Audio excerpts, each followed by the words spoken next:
besarnya untuk kebutuhan manusia. Bahkan mazhab ekologi ini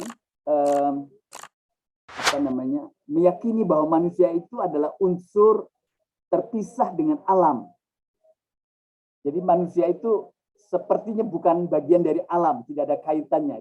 Itu mindset dari mazhab ini atau mindset dari manusia modern, sehingga ketika manusia berinteraksi dengan alam, manusia tidak perlu bertanggung jawab atas alam. Yang menjadi pertimbangannya adalah soal untung rugi, ya, soal yang menjadi apa kalau istilahnya Adam Smith itu dalam ilmu ekonomi yang menjadi self interest yang dirasakan oleh manusia.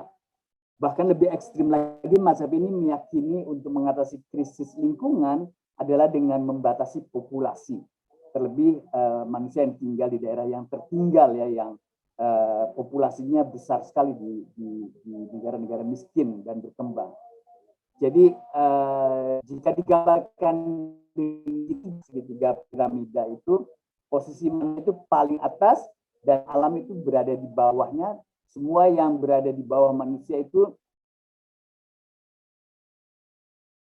mazhab yang tentu ada banyak aliran di dalam mazhab ini yang kita sebut dengan shallow ecology. Ini mazhab yang dikritik oleh mazhab yang sekarang sangat populer dalam kaitan dengan filsafat lingkungan dengan berbagai macam aliran juga, tapi secara umum kita sebut dengan deep ecology atau ekologi dalam. Ini sangat terkenal sekarang sebagai pemikiran baru di dalam lingkungan ekologi. Nah, ekologi dalam ini yaitu mazhab ekologi yang melakukan pendekatan terhadap lingkungan dengan melihat pentingnya memahami lingkungan sebagai keseluruhan kehidupan yang saling membutuhkan. Nah, itu deep ecology, sehingga semua unsur di dalam alam ini itu mempunyai arti dan makna yang sama. Nah, ekologi ini meyakini prinsip bahwa segala unsur kehidupan itu mempunyai nilai dan oleh karena itu semuanya memiliki hak untuk mendapatkan penghargaan, hak untuk hidup, hak untuk berkembang. Nah, ini deep ecology ini menjadi bagian dari satu gerakan ekologi kontemporer yang terus berkembang, ya, dan kesadaran ekologi sangat berkembang. Kesadaran ekologi itu menjadi tumbuh karena advokasi dari kelompok-kelompok para penggiat lingkungan yang kemudian menekankan tentang pentingnya memberi respek kepada alam, kepada lingkungan karena mempunyai nilai intrinsiknya. Nah, sehingga kemudian memperhatikan spesies manusia. Kalau kita memperhatikan pada manusia, itu juga berarti kita harus memperhatikan komunitas yang lebih luas. Nah, komunitas itu harus menyertakan binatang, tumbuhan, unsur-unsur alam lainnya. Jadi sudah mulai mendekati lagi satu pandangan tradisional, pandangan klasik tentang yang pernah kita sebut di pertemuan-pertemuan yang lalu, the great chain of being, mata rantai keberadaan. Jadi dari benda mati sampai kepada manusia, yang itu dilihat oleh Rumi sebagai suatu proses evolusi. Nah, mazhab ini menekankan bahwa manusia merupakan salah satu saja dari komponen alam. Sehingga ketika kita memanfaatkan alam, harus dilakukan secara bijak dan berorientasi pada semua makhluk hidup, serta memperhatikan prinsip hidup dan lingkungan yang berkelanjutan. Nah, itu dua mazhab besar yang sampai sekarang selalu muncul dalam pembicaraan tentang lingkungan, ya. Tentu saja para aktivis lingkungan sekarang sudah mulai mengapresiasi deep ecology dengan segala bermacam mazhab-mazhab atau submazhabnya seperti ekofeminisme, aliran-aliran ekofilosofi, ekoteologi ada di dalamnya. Nah, sekarang kita ringkas dulu apa yang sudah kita bicarakan tentang ekosufisme. Nah, ekosufisme ini adalah sejenis deep ecology yang lebih dalam lagi. Jadi deep ecology itu dari katanya sendiri kan ekologi dalam. Ekosufisme itu ekologi dalam yang lebih dalam lagi. Dan ini mazhab ekologi yang menawarkan dan mengakomodasi dimensi-dimensi lingkungan secara terpadu, ya, tanpa harus saling meniadakan seperti terjadi pada mazhab-mazhab lain. Seringkali mazhab-mazhab ekologi itu saling saling bertengkar dan juga saling meniadakan karena berpikir secara paradigmatik, sehingga kalau kebenaran itu selalu atau ini atau itu. Nah, tapi ekosufisme ini sebenarnya dia punya keunikan karena pertama, nah ini yang sudah kita bicarakan juga, pertama manusia itu memang ada pada hierarki yang lebih tinggi dari spesies-spesies lainnya. Jadi dalam ekosufisme manusia itu dimuliakan sebagai suatu evolusi yang tinggi, tapi kita sudah lihat di Rumi percaya evolusi manusia itu masih terus berkembang ke arah tingkat eksistensi yang lebih tinggi. Mungkin dulu disebut dengan malaikat atau apalah, makhluk-makhluk yang lebih tinggi, dewa.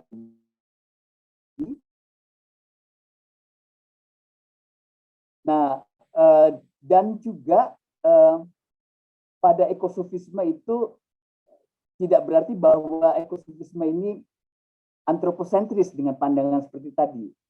Ekosufisme itu sebenarnya dia satu pandangan ekologi yang karena ada respek pada yang lain, nanti kita akan lihat di dalam penjelasan setelah ini, maka dia sebenarnya ekosufisme bukan antroposentris model shallow ecology.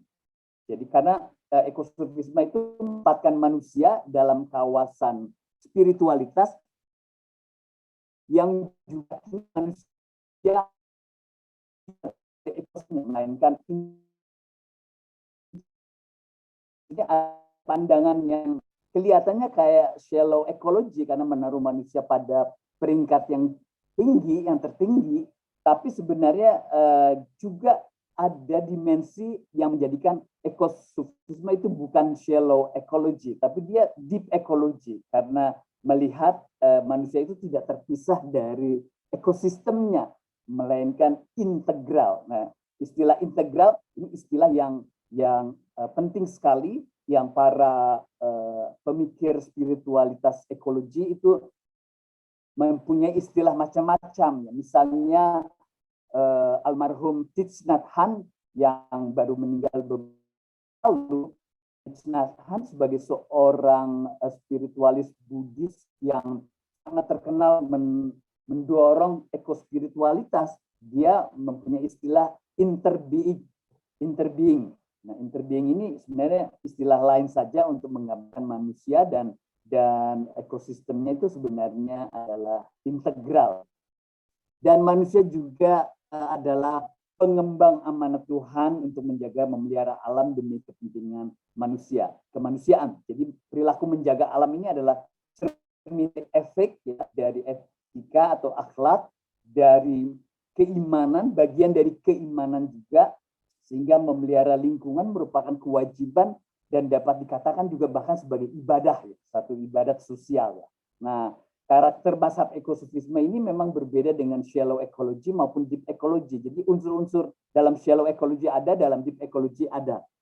Misalnya dalam mazhab shallow ecology manusia ditempatkan dalam hierarki tertinggi dibandingkan makhluk lain. Begitu juga di ekosufisme. Tapi di sisi lain ekosufisme juga meyakini manusia dan alam itu merupakan kesatuan yang integral. Yang ini sepaham dengan deep ecology. Ini yang kita sebut dengan kesatuan wujud ya, oneness of being, bahwa kita itu satu sebenarnya dengan lingkungan ini. Kita masih akan menggali soal itu. Nah, juga lebih jauh lagi, ekosufisme ini memiliki asas-asas yang menjadi ciri khas dari mazhab ini. Itu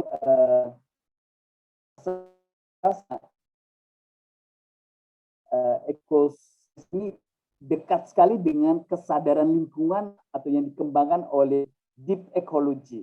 Misalnya dalam ekosofisme itu menawarkan suatu proposisi realisme, yaitu mengafirmasi segala hal yang nyata dalam melihat realitas kehidupan, mengapresiasi semua hal yang berdampak dan berpengaruh terhadap peristiwa alam dan sosial. Jadi karena itu ekosofisme sebenarnya juga punya satu keprihatinan, dan karena itu nanti kita akan lihat bagaimana satu ekologi yang transformatif itu harus dikembangkan terkait dengan soal spiritualitas ini, yaitu baik secara kultural maupun struktural, langsung maupun tidak langsung, individual maupun sosial, bahkan bersifat duniawi maupun sakral. Jadi walaupun kita menyebut nanti ya, atau sebelumnya pernah kita sebut juga ekosofisme itu melihat alam sebagai sakral, tapi itu bukan berarti bahwa alam yang duniawi tidak ada. Saya menjelaskan waktu itu dengan membagi ada ekosofisme eksoterik dan yang esoterik. Nah, itu adalah asas integrasi. Jadi ekosofisme punya asas integrasi, dan juga ada asas proporsionalisme, tidak idealis dan seperti menafikan hal yang duniawi.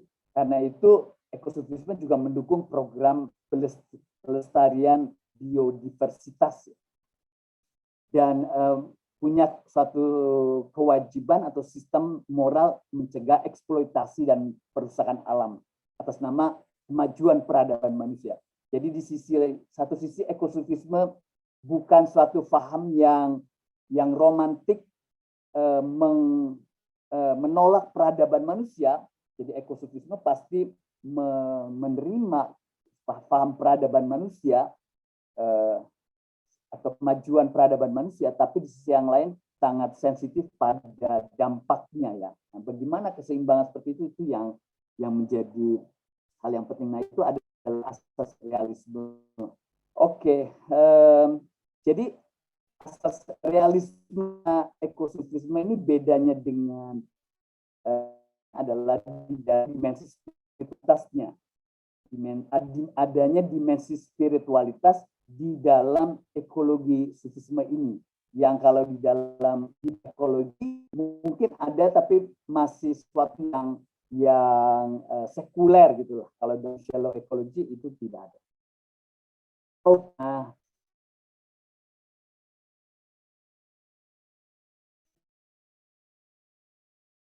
itu mungkin tidak akan kita bahas karena akan memakan waktu, tapi nanti Ibu Bapak sekalian bisa membacanya. Jadi ini adalah satu artikel tentang ekosofisme Rumi. Apa itu ekosofisme? Dan dalam artikel ini saya mencoba menuliskan apa yang di pertemuan yang lalu saya sebut bagaimana kaum sufi melihat alam. Masih ingat kan? Ada 3 kaum sufi melihat alam, ada 3 hal yang dilihat oleh para sufi tentang alam. 1, alam adalah berkah. Yang kedua, alam adalah ayat, pertanda Tuhan. Dan ketiga, alam sebagai tangga spiritual. Nah, yang pertama dan yang kedua itu sebenarnya sudah inklusif ada di yang ketiga. Kita sudah lihat apa itu berkah, apa ayat, dan yang tangga spiritual akan saya elaborasi lebih jauh di dalam artikel ini. Alam sebagai tangga spiritual atau mi'raj. Ya, mi'raj. Nah, jadi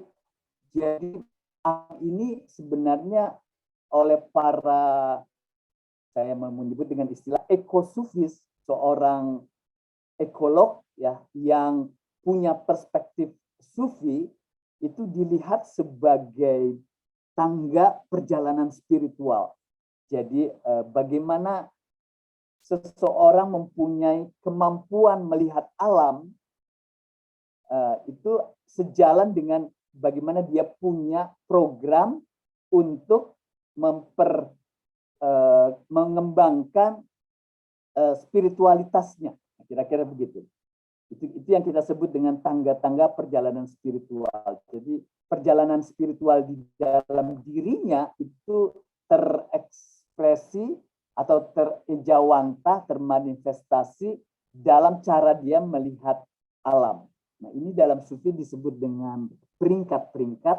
Jadi ada tangga, begitu peringkat, stages, peringkat-peringkat yang macam-macam, ada banyak. Setiap sufi punya teorinya sendiri, disebut dengan maqamat, dan ada keadaan rohani. Jadi dalam peringkat itu dia mengalami keadaan rohani apa, rasa apa, itu disebut dengan ahwal.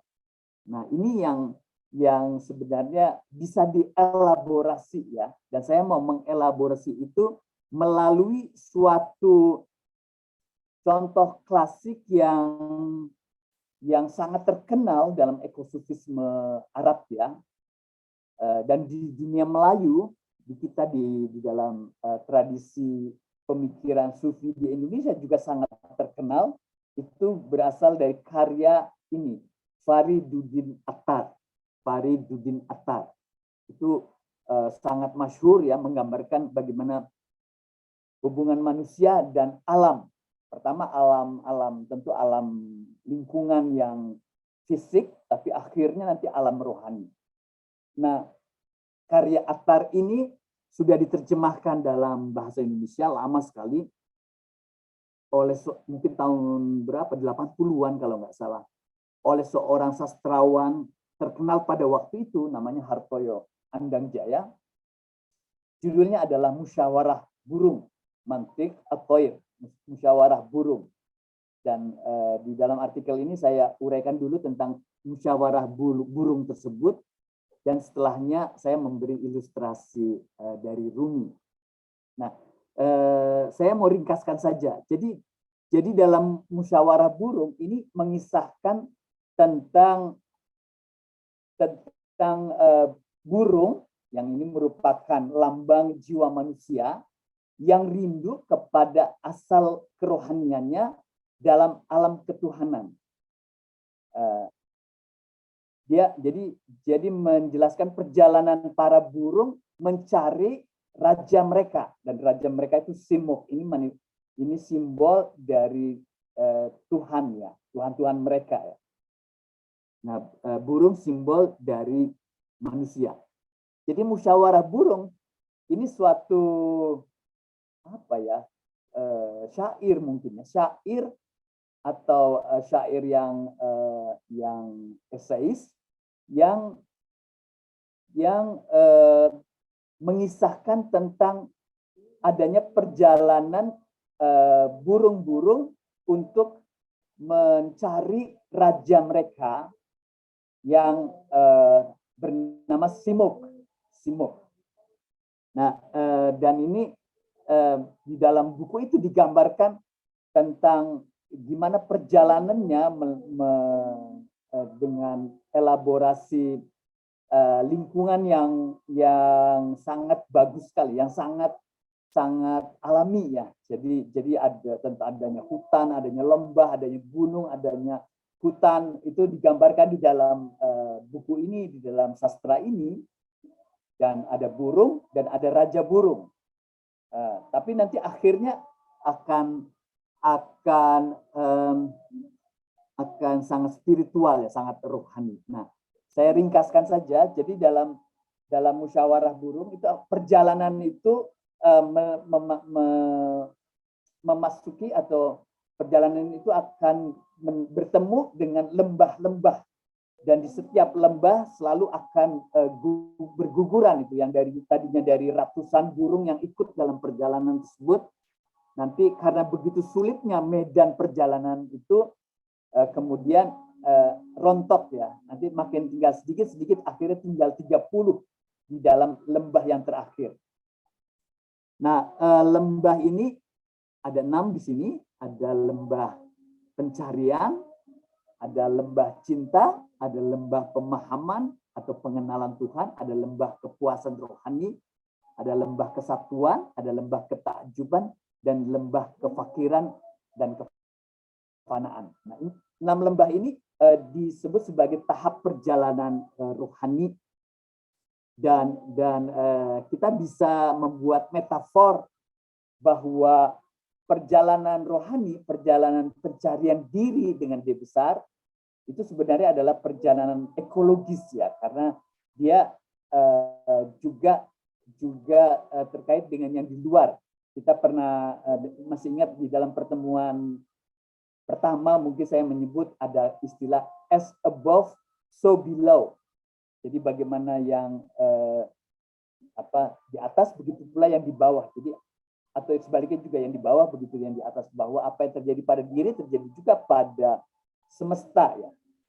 Nah, jadi di sini saya menggambarkan cerita perjalanan tersebut, pencarian diri yang itu punya dimensi-dimensi ekologi, di mana akhirnya pada lembah yang terakhir, pada perjalanan yang terakhir itu ada lembah namanya kefakiran dan kefanaan. Jadi ketika mereka bertemu dengan Simuk yang ini merupakan simbol dari yang ilahi, itu mereka para burung ini, para manusia ini, dia menyadari bahwa untuk bertemu dengan Simuk dia harus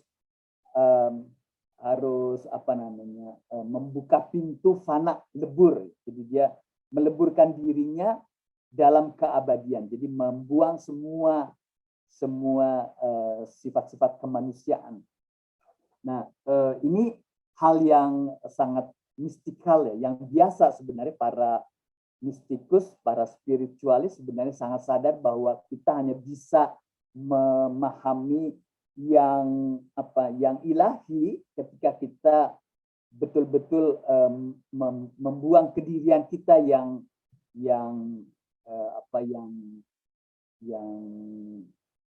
palsu ya sebenarnya, yang duniawi ini. Oke, ini hal-hal yang sebenarnya sangat sulit untuk dikatakan, karena lebih baik sebenarnya orang melakukan menghayati ini dengan rasa ya.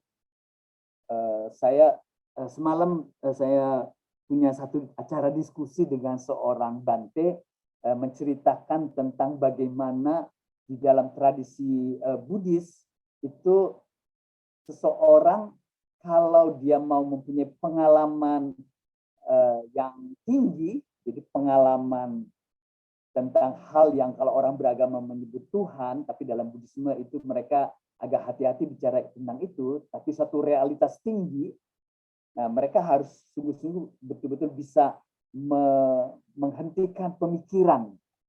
Jadi keadaan tidak berpikir itu keadaan yang sangat sulit kita pahami, karena itu tidak bisa dipahami, itu harus dialami. Itulah yang akan membuka pintu-pintu kerohanian, pintu-pintu dari alam spiritual ya. Nah, jadi itu yang diceritakan di lembah yang ketujuh ya, perjalanan yang terakhir dari perjalanan burung-burung ini yang membawa dimensi dari fana.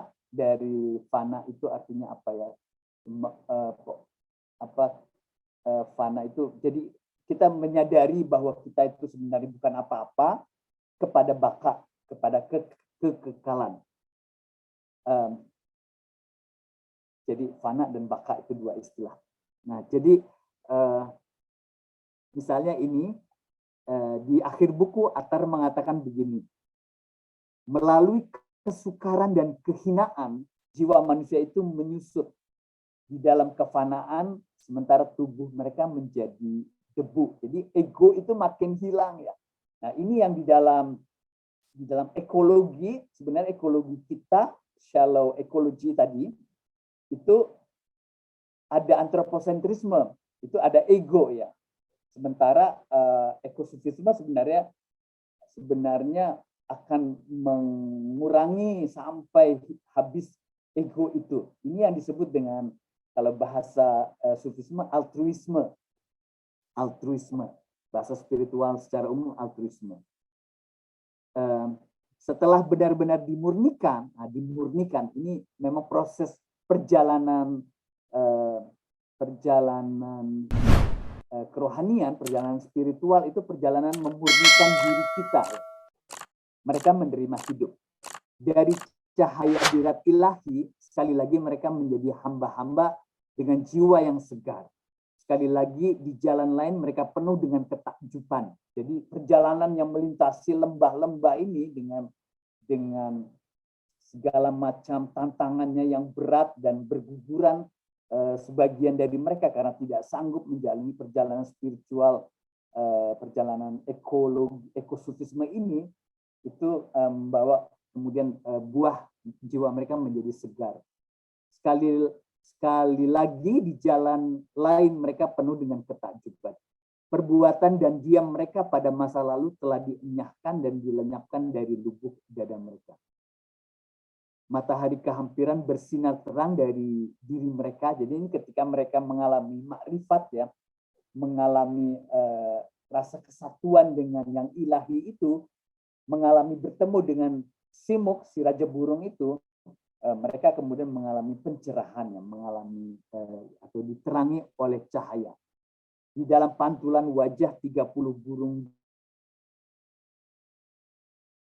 dunia, mereka lantas menyaksikan wajah Simuk. Jadi mereka menyaksikan wajah Simuk, dan bila mereka memandang, itulah Simuk. Jadi mereka akhirnya bertemu dengan yang ilahi.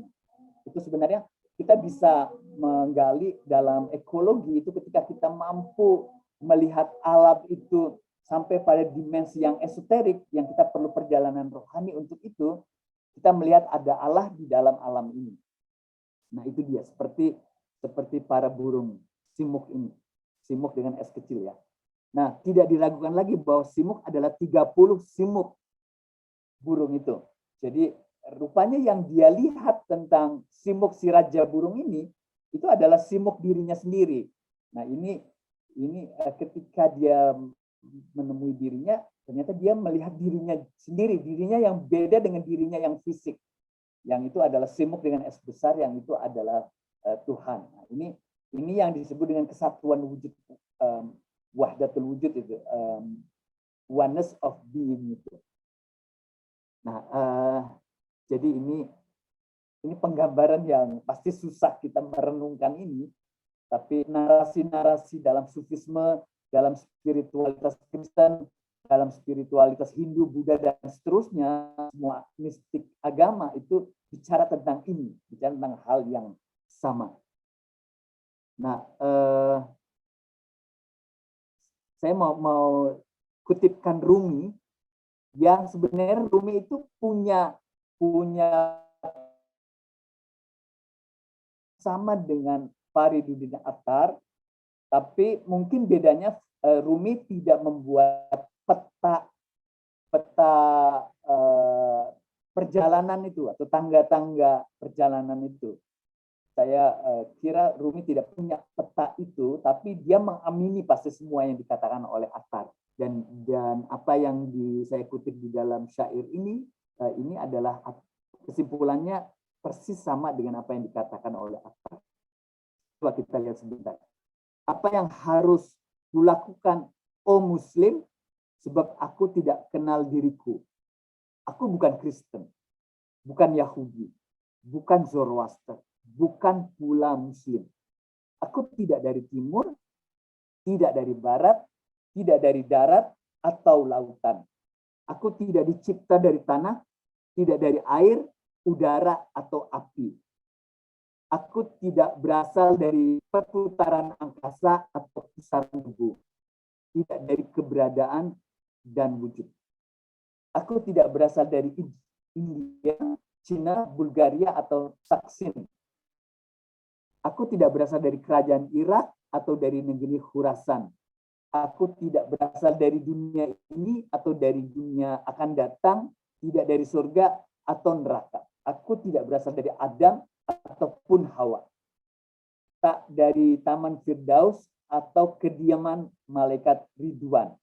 Tempatku tidak bertempat, jejakku tanpa jejak. Tempat asalku juga bukan tubuh dan jiwa, sebab aku adalah kekasih milik jiwa kekasih. Nah ini syairnya ini penuh dengan metafor, adalah dia. Kita adalah dia. kita adalah engkau, kita adalah kita sendiri. Ini pernah saya jelaskan waktu saya menjelaskan di pertemuan pertama bagaimana kalangan sufi menafsirkan tentang syahadat itu.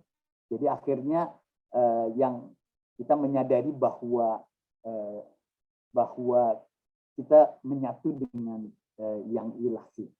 Oke, ini pandangan tentang ekologi ini. Nah, itu kira-kira seperti itu, dan saya coba untuk menyusun kembali sebagai sebuah ekosufisme di dalam karangan ini. Misalnya ini satu lagi lah, ini Rumi ya.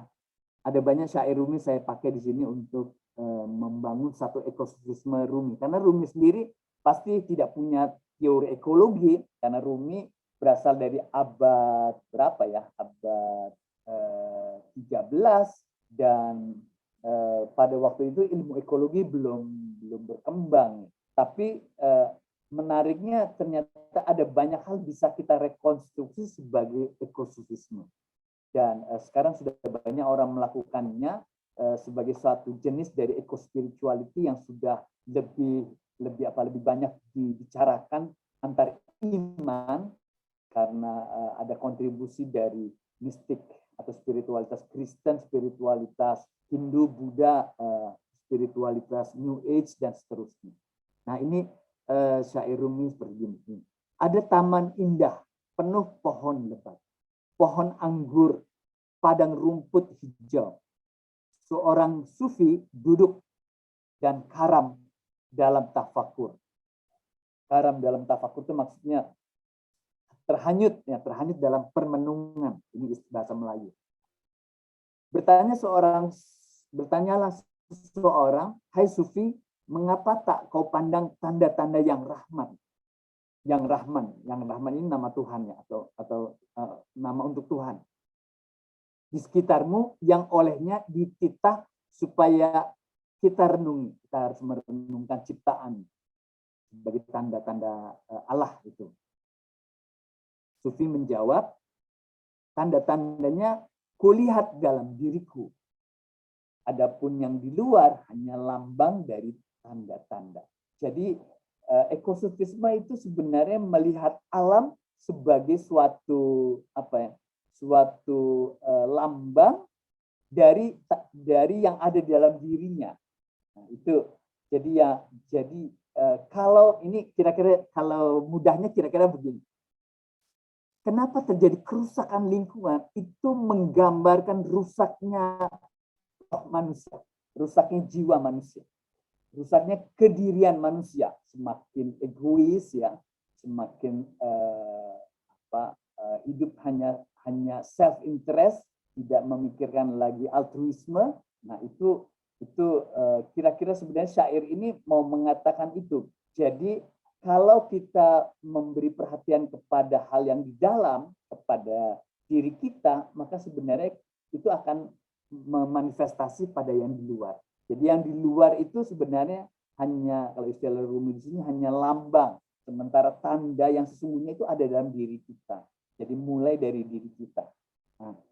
Nah, kira-kira seperti itu. Oke, jadi ini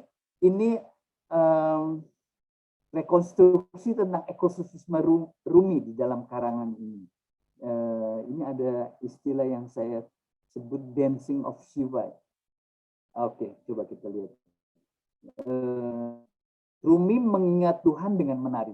Jadi seperti sudah saya sebut, Rumi itu di dalam proses menyucikan dirinya, dia bukan hanya melakukan chanting ya, atau mengulang-ulang mantra atau zikir, atau mendaraskan satu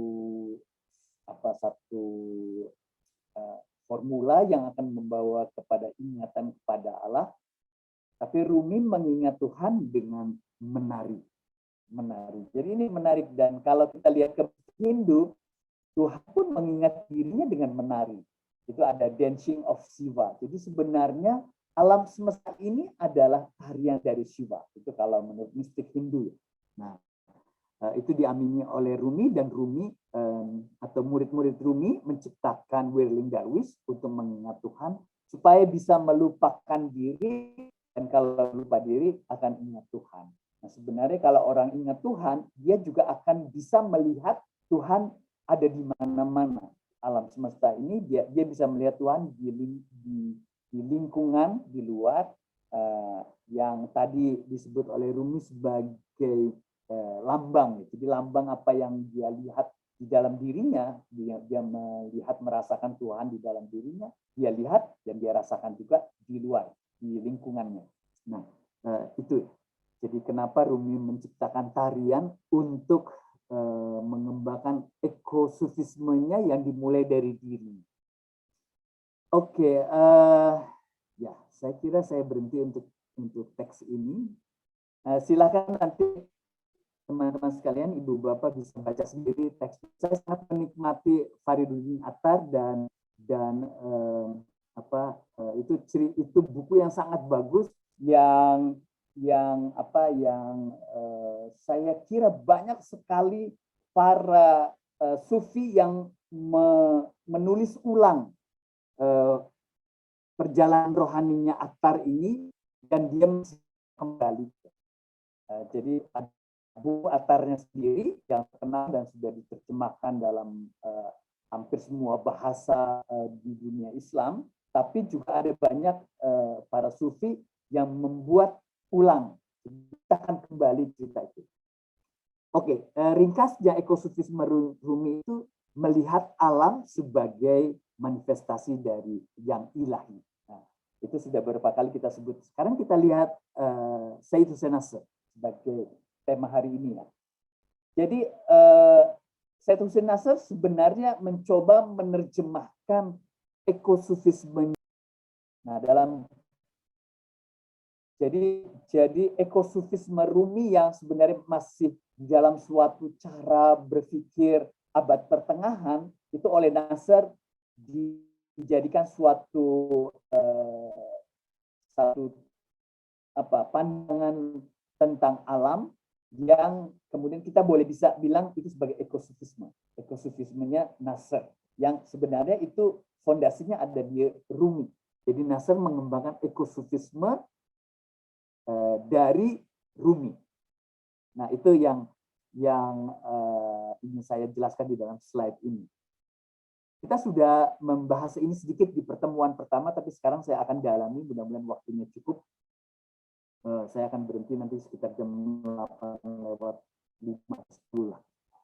Jadi Nasr ini adalah seorang pemikir yang terkait dengan ekologi yang paling senior sekarang ini di dunia Islam.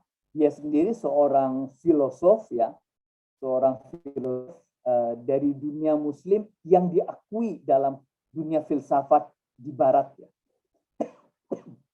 Jadi Nasr ini satu-satunya filosof besar dari dunia Islam, dan kontribusinya terutama terkait dengan kritik dia terhadap dunia modern, di mana dunia modern itu dianggapnya sudah meninggalkan yang suci, sehingga kalau kita mempelajari mulai dari filsafat, kemudian ilmu pengetahuan, tidak ada lagi yang suci, tidak ada lagi yang ilahi. Ilmu pengetahuan atau filsafat dan ilmu pengetahuan telah mengalami secara total sekularisasi. Jadi yang ada di dunia ini cuma proses dunia, dan pandangan ini menjadi sangat menguat, sehingga kemudian memunculkan yang bukan dunia itu sebenarnya tidak bisa dimengerti. Jadi apa yang dulu dihidupkan oleh orang-orang klasik, orang-orang tradisional, orang-orang beragama, bahwa misalnya ya, bahwa alam ini adalah manifestasi dari yang ilahi, itu pandangan yang kuat di dalam agama tradisional, agama-agama besar maupun sebelum agama besar. Bahkan di mana-mana di seluruh dunia, religiusitas itu digambarkan sebagai alam ini sebagai manifestasi ya, yang ilahi. Jadi religiusitas itu mengalami yang ilahi itu yang disebut dengan religiusitas. Nah, oleh cara berpikir modern ini disebut dengan animisme. Animisme. Jadi animisme itu sesuatu yang jelek yang nanti akan diganti atau diperbaiki dengan agama ya. Nah, padahal dalam animisme dan sebenarnya dalam agama-agama yang otentik itu termuat pandangan itu, pandangan yang suci itu. Buku dia yang terkenal itu Knowledge and the Sacred. Itu buku magnum opusnya Syed Hussein Nasr ini yang pengetahuan dan yang suci. Jadi dia mencoba menggali kembali kontras antara dunia modern dan dunia tradisional. Istilah yang dia pakai itu dunia tradisional karena dia menyebut alirannya sebagai neo-tradisionalisme, filsafatnya sebagai neo-tradisionalisme, atau istilah lain filsafat perennial. Nah, kontrasnya itu adalah yang satu penuh dengan suatu kesadaran bahwa alam ini dipenuhi oleh yang sakral, teofani, atau kalau istilah seorang ahli perbandingan agama, religious studies itu Mircea Eliade menyebutnya dengan hierofani, ada yang suci di alam ini. Tapi semakin hilang di masa modern itu udah hilang sama sekali. Nah, jadi Nasr mempunyai sumbangan tentang kritik terhadap dunia modern, dan kritik yang paling keras itu adalah hilangnya yang suci. Dan hilangnya yang suci itu sangat tergambar dalam krisis lingkungan. Krisis lingkungan itu pertanda yang paling jelas bahwa manusia sudah tidak lagi menganggap penting yang suci. Akhirnya manusia menganggap yang penting itu adalah memuaskan diri, utilitarianisme yang sudah kita lihat dari perspektif Schumacher ya dalam pertemuan yang lalu ya, temannya Nasr itu. Nah, jadi yang penting adalah akhirnya utilitarianisme. Jadi sejauh mana itu akan membuat saya puas, bahagia, atau sebanyak orang bahagia. Tapi sebenarnya tidak lagi ada yang namanya rasa sakral, rasa suci, rasa yang Rumi sebut sebagai rasa cinta yang melampaui cinta-cinta yang fisik, tapi satu cinta ilahi. Nah, gitu. Jadi itu Nasr. Jadi Nasr ingin mengembalikan, dia ingin mengkritik dunia modern dan kemudian menunjukkan bahwa dunia ini sebenarnya berubah baru 300 tahun ini. Sebelumnya dunia itu adalah dunia yang hamil. Dan memang kalau kita lihat di masa sebelum modern itu tidak ada krisis lingkungan. Krisis lingkungan itu hanya terjadi di masa modern ini.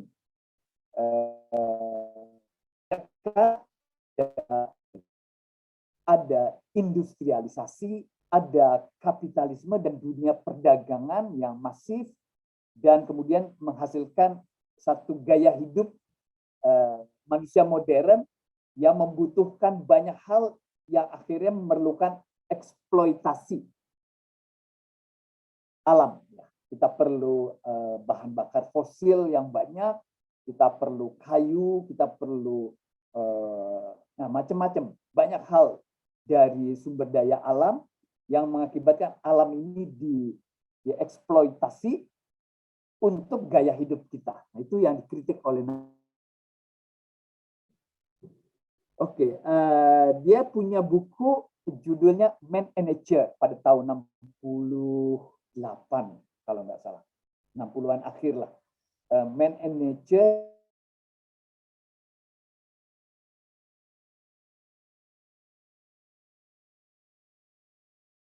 dan dia ini menjelaskan ekologi, dan pada waktu itu memang pemikiran ekologi itu baru mulai juga. Jadi Nasr ini jauh ke depan visinya. Ketika dunia Islam lagi semangat dengan pengen jadi modern, nah, jadi misalnya pemikir-pemikir modern Islam itu banyak bermunculan tahun akhir 60-an, 70-an, 80-an. Nasr sudah memulai satu tradisi baru yang pada waktu itu belum terlalu biasa, ya, yaitu isu lingkungan. Di dunia Kristen sudah mulai berkembang sebelumnya, walaupun juga baru mulai. Nah, itu Nasser, dan di dalam buku Man and Nature itu dia menceritakan, menggambarkan tentang bagaimana di dunia modern ini orang melihat alam itu secara sekuler, dan karena itu tidak ada rasa hormat, ya, menghormati alam itu tidak ada sama sekali. Yang ada adalah alam itu untuk manusia, untuk bisa boleh dieksplorasi, dieksploitasi untuk kesejahteraan manusia. Dan etika lingkungan yang sebenarnya dulu inherent di dalam masyarakat tradisional itu hilang sama sekali.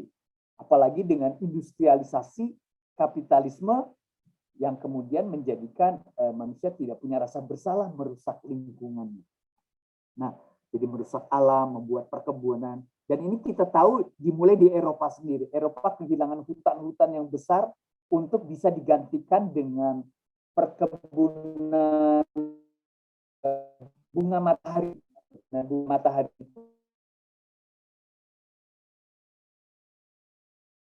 adalah minyak goreng. Nah, dulu minyak goreng dibuat dari bunga matahari atau biji matahari, biji dari bunga matahari. Nah, tapi sekarang ada alternatif, yaitu sawit, dan itu terjadi bukan di Eropa karena Eropa udah nggak punya tanah lagi, dan kemudian di dunia ketiga karena memerlukan banyak memerlukan sumber keuangan, akhirnya kita memilih merusak hutan menggantikannya dengan sawit misalnya.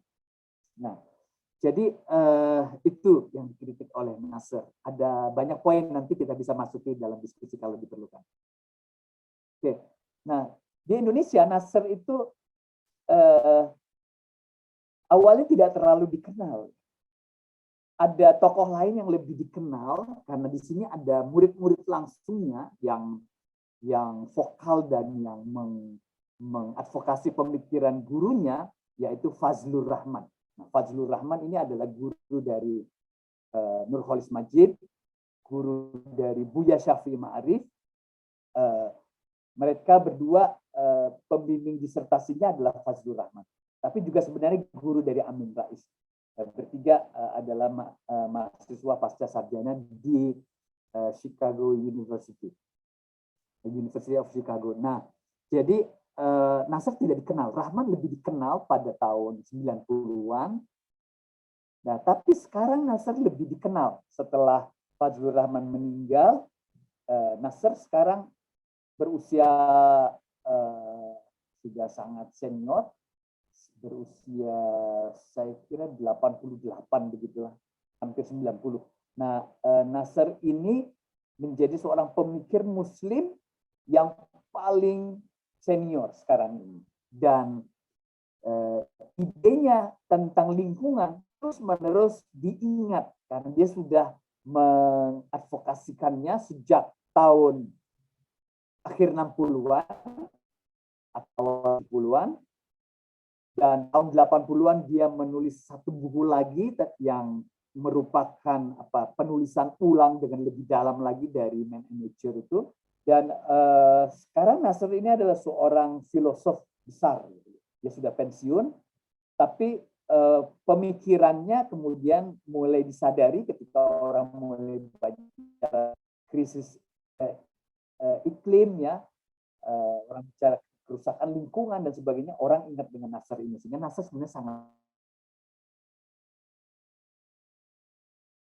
terkenal sekarang ini. Dan sebelumnya Nasser itu terkenal karena pemikiran pluralismenya atau toleransi agama.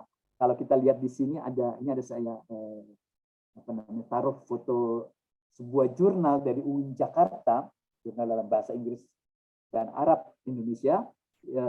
Ini ada satu artikel dari seorang dosen di IAIN Salatiga yang menulis perbincangan tentang pemikiran Nasser di Indonesia. Jadi dia sudah mengumpulkan banyak sekali artikel-artikel dari jurnal-jurnal maupun mungkin artikel yang dipresentasikan dalam konferensi, tapi sebagian besar kalau kita pelajari itu ada dalam isu toleransi dan pluralisme agama. Atau dalam istilah yang kita pakai di pertemuan lalu itu soal kesatuan transinden agama-agama. Itu istilahnya Nasr sendiri. Nasr sangat kurang suka dengan istilah-istilah yang muncul di filsafat modern. Pluralisme itu istilah dalam filsafat politik modern. Nasr mengatakan dalam agama kita sebenarnya tidak menganut paham pluralisme agama, tapi menganut paham transcendent unity of religion. Kesatuan transenden agama-agama. Itu filsafat Perennial. Nah, jadi di dalam reviewnya ini Nasr belum dikenali sebagai pemikir lingkungan. Nah, dia menjadi pemikir lingkungan baru-baru ini saja, baru 10 tahun terakhir ini, 15 tahun terakhir ini, ketika mulai banyak orang melihat kontribusi Nasr, dan Nasr seorang pemikir yang paling senior dan besar sekali, terbesar sekarang ini, dan karena itu banyak orang mulai mempelajarinya. Oke. Jadi Nasr mengkritik keras sekali tentang dunia modern yang merasa bahwa dunia modern ini adalah lambang dari kemajuan. Tapi Nasr menyadarkan kita bahwa yang terjadi dengan dunia modern itu bukan kemajuan, tapi kehancuran, kerusakan. Dan dia sangat menyesali para pemikir agama, khususnya Islam agamanya, itu sudah ikut-ikut para pemikir modern, menjadi modernis lah. Tapi melupakan dunia tradisional Islam atau dunia tradisional dari agama-agama, semua agama yang itu sebenarnya sangat harmoni dan tidak menimbulkan krisis-krisis yang mengerikan seperti dunia modern selama 300 tahun ini. Nasr ini dia mengkritik keras dunia modern ini. Dan banyak penulis menganggap pemikiran Nasr ini sebagai postmodern. Tapi apakah dia postmodern? Saya kira dia nggak suka juga disebut sebagai postmodern karena masih ada kata modernnya itu. Nah, saya sendiri sebenarnya sampai sekarang masih belum mengerti Nasr ini. Apakah dia seorang kayak Jacques Rousseau ya di dalam masa pencerahan, di dalam awal filsafat modern, yang sebenarnya dia betul-betul mengkritik keras dunia modern dan kemudian kembali kepada kehidupan tradisional yang harmonis. Saya kira mungkin enggak seperti itu. Saya tidak pernah menemukan di tulisannya romantisme untuk kembali ke dunia lama. Saya kira seperti tadi saya sebut dengan ekosufisme, dia sebenarnya orang yang tahu manfaat dari hasil dunia modern, tapi dia prihatin dengan krisisnya. Nah, gimana mengatasi krisisnya? Dia memberi pandangan tradisional yang kita perlu refleksikan, tapi cara pemecahan masalahnya adalah mungkin dengan cara baru mungkin ya. Tapi Nasr sudah terlalu sibuk dengan menganalisis dunia modern sampai dia tidak mempunyai satu solusi yang kita bisa anggap sebagai solusi jenius ya, solusi baru. Tapi dia mengidealkan dunia tradisional itu pasti. Oke, ada banyak hal lah dari Nasr yang nanti kalau ada hal yang Ibu Bapak sekalian, teman-teman ingin elaborasi dari Nasr, saya bisa ceritakan lebih lanjut tentang Nasr. Jadi saya mau masuk ke yang lain. Jadi Nasr adalah seorang yang mengatakan bahwa masalah lingkungan itu berasal dari berkembangnya kecenderungan modernisme dan humanis yang kita sebut sebagai humanistik ya, kecenderungan humanistik, dan itu bermula dari Renaissance-nya Eropa. Dan kita kehilangan hal dari dunia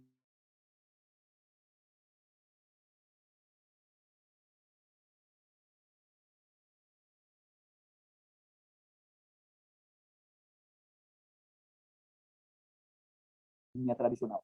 Bahkan oke.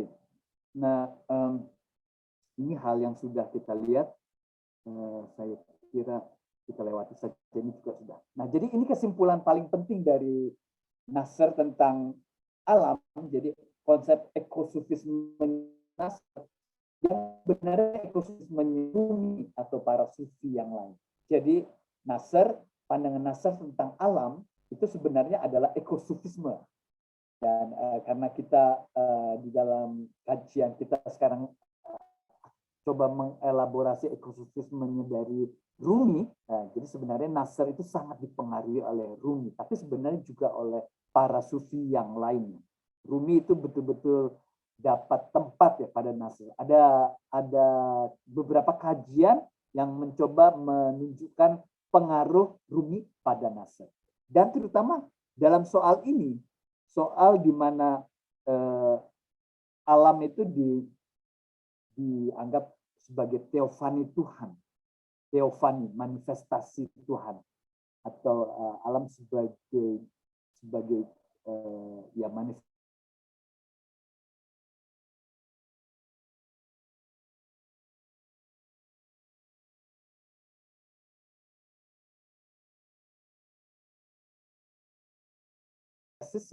yang menjadi tesis dari masyarakat tradisional. Di dalam masyarakat agama lokal di Indonesia sekarang ini pun seperti itu. Jadi kalau kita ke Marapu di Sumba, kalau kita ke di Sulawesi itu ada banyak agama-agama lokal, atau kita ke Baduy, orang-orang Baduy itu tahu bahwa merusak alam itu merusak hubungan dengan Tuhan. Kira-kira seperti itu. Jadi itu pandangan yang sudah menjadi pandangan tradisional ribuan tahun, dan pandangan itu dirusak dalam masa 300 tahun belakangan ini oleh dunia modern. Oke, jadi Nasr sebenarnya dengan ekosufismenya ingin menyadarkan kita bahwa alam ini adalah teofani Tuhan. Tapi bagaimana kita yang modern sekarang ini, kita yang sudah menjadi orang yang modern, sekuler, kemudian masih bisa menghayati alam sebagai teofani Tuhan. Itu hal yang isu tersendiri yang memang memerlukan latihan-latihan. Tapi orang seperti Nasr, orang seperti Thich Nhat Hanh, orang seperti Thomas Berry dari lingkungan Katolik, orang seperti banyaklah ya, dari Vandana Shiva kalau dari pemikir ekofeminisme di India, atau ada satu lagi saya lupa nanti namanya, ada juga dari dia itu seorang pemikir lingkungan yang dari tradisi Hindu. Nah, mereka merasa bahwa manusia itu masih bisa menghayati ini. Karena apa? Karena yang suci itu tidak pernah hilang dari diri manusia. Yang suci itu selalu ada, akan selalu ada. Walaupun manusia sudah merusaknya, kesucian itu masih tetap ada. Nah, hingga bagaimana kesucian yang masih ada itu bisa dirawat kembali dan kemudian ditumbuhkan. Dan orang-orang seperti Nasr dan yang lainnya, para ekospiritual yang lainnya, itu yakin bahwa manusia bisa menemukan kembali yang suci.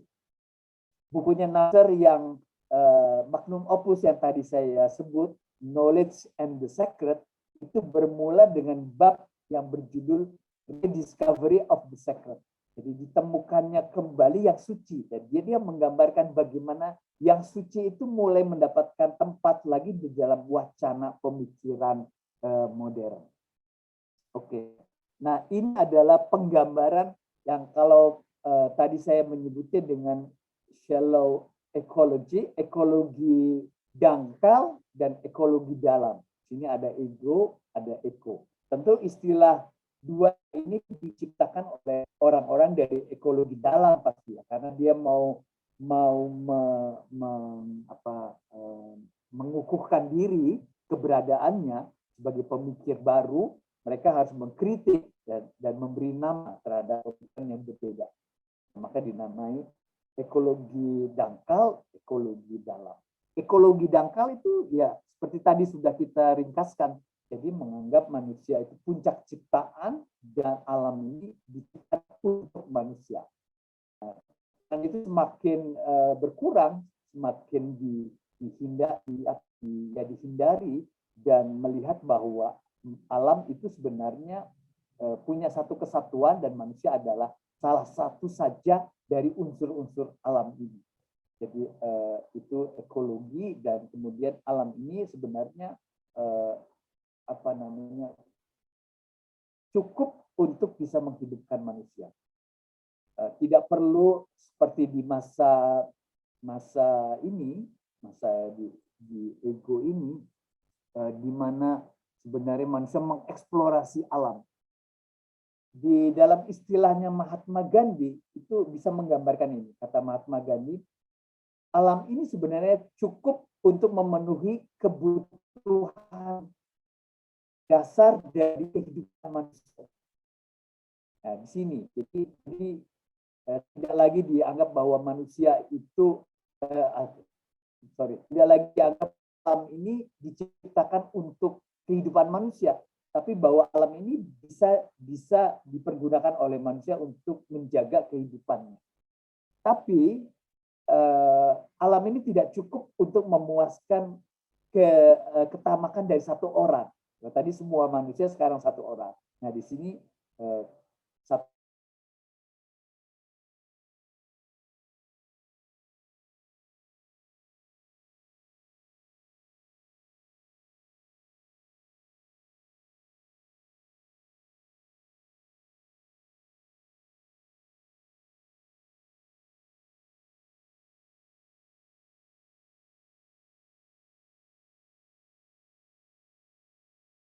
akar dari krisis lingkungan ini, kata Nasr, itu punya akar yang dalam sekali, dan akar itu ada pada dimensi spiritual.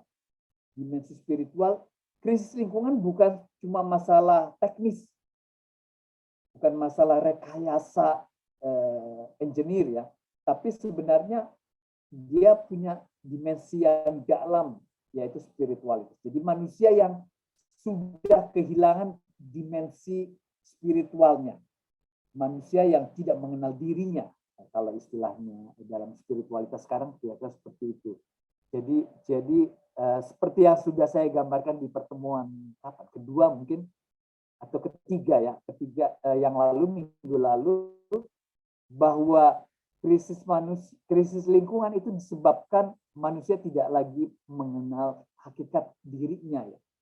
Jadi bahwa manusia itu mempunyai dimensi spiritual, mempunyai roh, mempunyai di dalam dirinya itu seluruh eksistensi semesta. Dalam manusia ini ada semuanya, ada unsur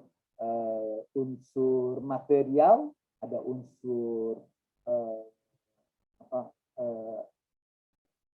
tumbuhan, ada unsur hewani, ada unsur manusia, dan bahkan terbuka untuk unsur yang nanti manusia bisa berevolusi, yaitu unsur yang melampaui manusia, malaikat dan ketuhanan. Nah, itu kata Nasr, dan bagaimana eksplorasi tentang krisis spiritual ini, itulah yang menjadi isi dari bukunya Nasr. Jadi krisis spiritual manusia ya, di mana manusia sudah hidup di dalam kediriannya yang periferi ya, yang di pinggiran, dia tidak lagi masuk ke dalam diri yang dalam. Nanti kita lihat itu. Nah, ini Knowledge and the Secret yang sebenarnya buku yang sangat bagus. Saya sangat menyarankan teman-teman sekalian untuk membaca buku ini untuk mengerti bagaimana dunia modern ini telah mengalami krisis yang besar. Salah satunya adalah krisis lingkungan. Tentu ada krisis yang lain ya, krisis kemanusiaan sendiri. Dan ini adalah buku Nasr yang umum. Jadi walaupun Nasr itu seorang ahli filsafat Islam, Tapi buku ini berperspektif filsafat, dalam arti ya filsafat sesungguhnya. Jadi ini bisa diakses, bisa dinikmati oleh semuanya. Banyak sekali elaborasi dan contoh-contohnya yang mengambil dari tradisi Kristen, tradisi Hindu, Buddha, Cina, tradisi agama-agama besar dunia lah, Yahudi juga. Nah, dua buku magnum opusnya Nasr tentang ekologi itu ini, Man and Nature, dan dia ulangi lagi sekali lagi apa yang sudah dikatakan di sini dengan lebih mendalam, Religion and the Order of Nature. Buku yang terkenal di dalam wacana pemikiran di Indonesia itu adalah buku yang ini. Yang ini banyak sekali dijadikan sebagai disertasi atau dijadikan sebagai bahan utama untuk artikel jurnal. Nah, jadi ini yang gambar yang sudah beberapa kali kita lihat, tapi sebenarnya ini menggambarkan yang tadi sudah kita singgung. Jadi kalau dalam istilah ekosofisme, ini istilah yang saya buat saja, tapi punya metafor dalam sufisme, yang disebut dengan ekologi, ilmu ekologi, yang nanti oleh para penganut deep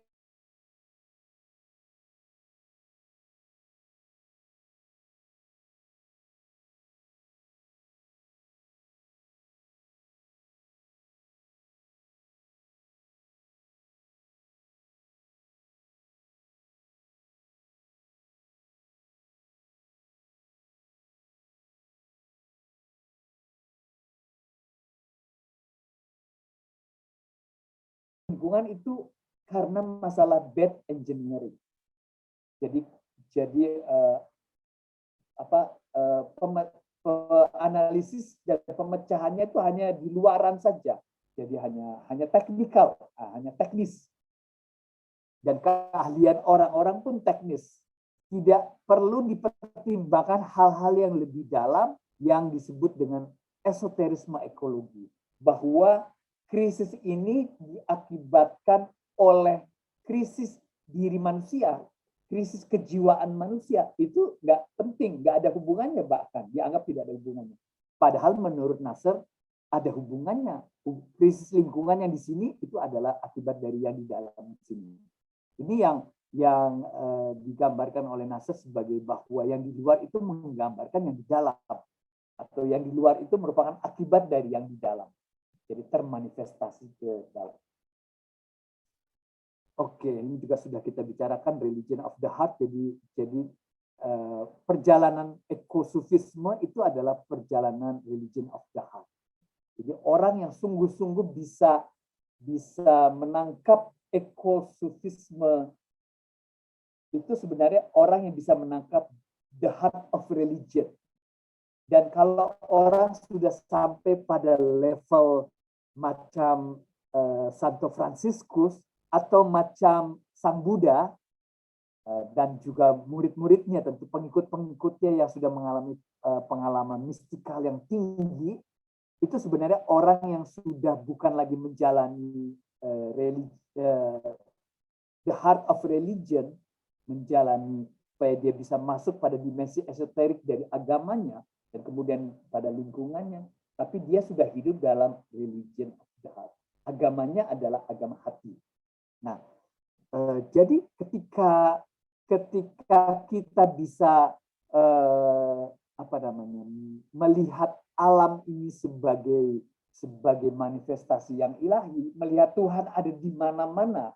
Nah, itu istilah yang sebenarnya sudah diketahui oleh agama.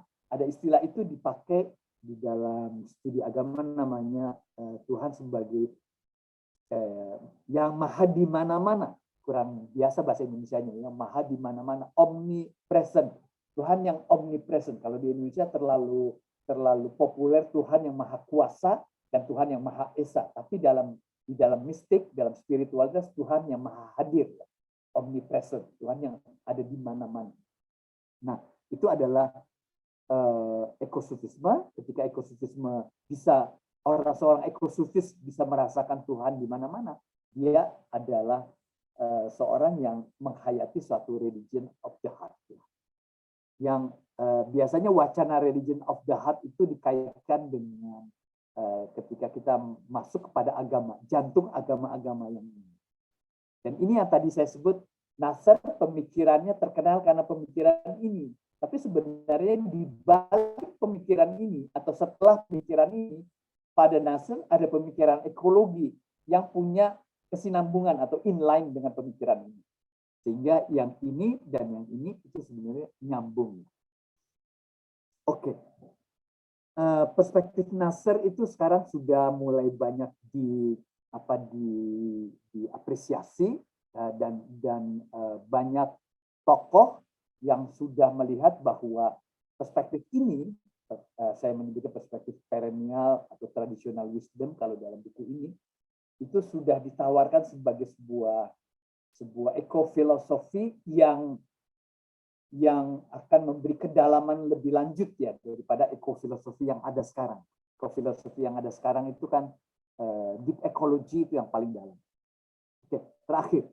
Jadi dari apa yang sudah kita pelajari bersama selama 4 pertemuan ini, sebenarnya kita mempelajari di dimensi yang ini. Tapi sebenarnya praksis ekologi itu nggak cukup dimensi ini. Jadi seorang ekosufis, seorang ekospiritual itu sebenarnya dia belum cukup untuk menjadi praksis ekologi. Sufisme, ekospiritualitas itu hanya salah satu dari 3 kalau saya menjelaskan gambar ini. Jadi ada 3 hal yang harus dijalin kelindan, dipakai dalam praksis ekologi. Nah, praksis ekologi ini saya menyebutnya dengan transformative ecology atau transformative spiritual ecology, mungkin begitu. Atau nggak usah pakai spiritual ecology lah. Yang di sini bisa dari macam-macam agama. Saya kebetulan mendapatkan inspirasinya ini dari pemikiran ekologi Islam, tapi sebenarnya sekarang ekologi Kristen, ekologi Buddha, Hindu, dan seterusnya itu sebenarnya harus sifatnya transformatif. Dan untuk transformatif, kita memerlukan 3 hal. 3 hal sekaligus. Pertama adalah pemahaman tentang dimensi spiritual dari alam. Ini yang sudah kita lihat dengan ekosufisme, Rumi dalam hal ini, Nasr, dan juga ekospirituality yang itu sekarang juga sangat banyak dibicarakan. Saya pernah menyinggung ada satu buku judulnya Ekospirituality yang sekarang menjadi perbincangan. Jadi itu satu. Dan yang kedua, kita juga harus punya suatu komitmen untuk pembelajaran tentang berbagai macam pengetahuan. Ini bidang yang saya tidak terlalu menguasai, tapi teman-teman yang belajar ekologi itu pasti tahu tentang hal ini, isi di sini. Jadi hal-hal yang terkait dengan keragaman pengetahuan ekologi. Kalau misalnya teman-teman yang Katolik pernah mendengar ada ensiklik Laudato Si yang sekarang sangat banyak menginspirasi karya pastoral di lingkungan gereja Katolik seluruh dunia terkait dengan ekologi, itu sebenarnya baru di sini, sama dengan ekosufisme. Tapi ketika dia menjadi suatu praksis ekologi, memerlukan juga pengetahuan yang lain. Pengetahuan yang mungkin kita bilang itu kalau ekologi pengetahuan yang ekologi dangkalnya itu kan sebenarnya dalam soal melihat alam ini ya, antroposentrismenya itu. Tapi begitu itu kita sudah koreksi, sudah kita kritik, ada hal-hal teknis yang merupakan kekuatan dari shallow ecology. Deep ecology, saya kira ketika dia menjadi teknis, itu dia akan bertemu dengan shallow ecology. Jadi deep ecology, saya kira tidak perlu dipahami sebagai praktik advokasi ya, perubahan. Nah, ini penting sekali dan dan ilmunya pasti ada, ilmu teman-teman yang aktivis lingkungan itu pasti sangat sadar tentang ini. Ini semua ketiganya perlu, karena kalau tidak maka yang terjadi itu adalah lacking yang ini, tiga hal ini.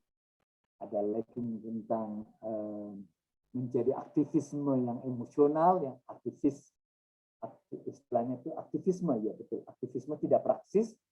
Kalau kita kekurangan pengetahuan di sini, kekurangan yang ya ini kaitannya dengan ini ya, itu berarti pengetahuan saja tidak berorientasi perubahan, karena perubahan ada di sini.